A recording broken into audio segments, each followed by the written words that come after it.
Hi, everybody. It's August 15, 2021. Has it ever occurred to you that we are being made out to be the laughingstock of the world? And it's purposeful, deliberate. This is what this guy said on July 8th, 5 weeks ago. Inevitable? No, it is not. Because you have the Afghan troops have 300,000 well-equipped as any army in the world, and an air force against something like 75,000 Taliban. It is not inevitable. What was the question? Is a Taliban takeover of Afghanistan now inevitable? No, it is not.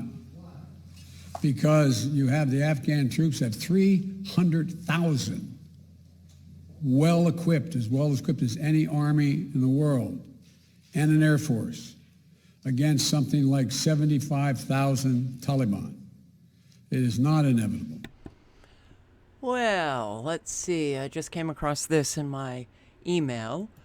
Biden sending 5,000 troops. It was 3,000 a couple of days ago. It's now 5,000 troops to Afghanistan to help draw down of U.S. personnel. What else is happening? Oh, the Afghan president, Ghani, flees country as Taliban enter Kabul, seeking peaceful transfer of power. Yay. Okay, something else is going on, obviously. But any American who thinks our intelligence agencies are actually intelligent, they've gotten it wrong over and over and over and over and over again. So the reporter here asks about those. Yeah, the intelligence agencies said. That's not what they said. Listen. Mr. President, thank you very much. Your own intelligence community has assessed that the Afghan government will likely collapse. That is not true. Can you please clarify what they have told you about whether that will happen or not? That is not true. They did not reach that conclusion. They did not reach that conclusion? Well, I guess it's happened. Peaceful transfer of power into the hands of the Taliban. Country is now in such a mess, and that's what we are exceptional at doing, creating mess for other countries. Tragic, violent mess. What a good job. Geez, I wonder what Afghanistan would be today if we didn't go into Afghanistan immediately after 9/11. Funny, though, Afghanistan had nothing to do with 9/11. But hey, let's invade. This happens all over the world. That's why many consider the United States of America the evil empire. And,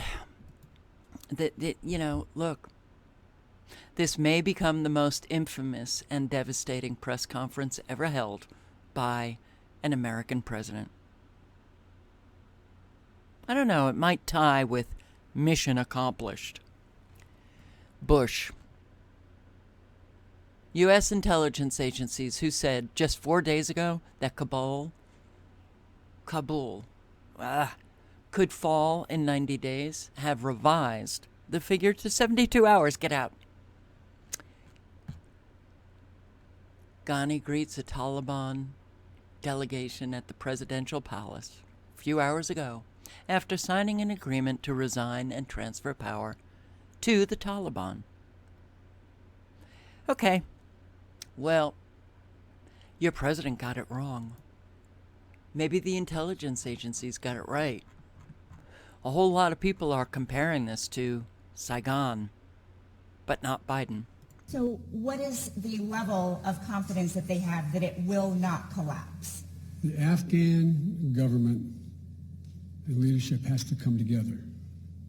They clearly have the capacity to sustain the government in place. And do you see any parallels between this withdrawal and what happened in Vietnam with some people feeling... None whatsoever. Zero. What you had is you had entire brigades breaking through the gates of our embassy. 6, if I'm not mistaken. The Taliban is not the North Vietnamese army. They're not remotely comparable in terms of capability.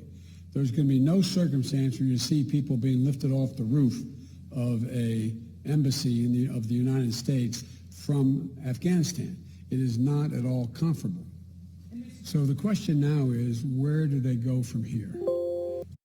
They go Taliban. Clearly. It's amazing. We get everything wrong. We still, present ourselves with such an arrogant display that we are exceptional. And how many, we lose all the time. But I really, look, what's happening now, we don't know. We just listen to the liars. We have no clue what the hell is going on. Now sending 5,000 troops to evacuate Americans out of the embassy. Something else is going on. And, look, life is about watching these players create reality for us. And then they just keep changing that reality over and over and over again. Oh, my God. Well, Americans, start facing reality. Start facing reality about what this so-called country is. You can't move forward in a healthy direction without facing reality.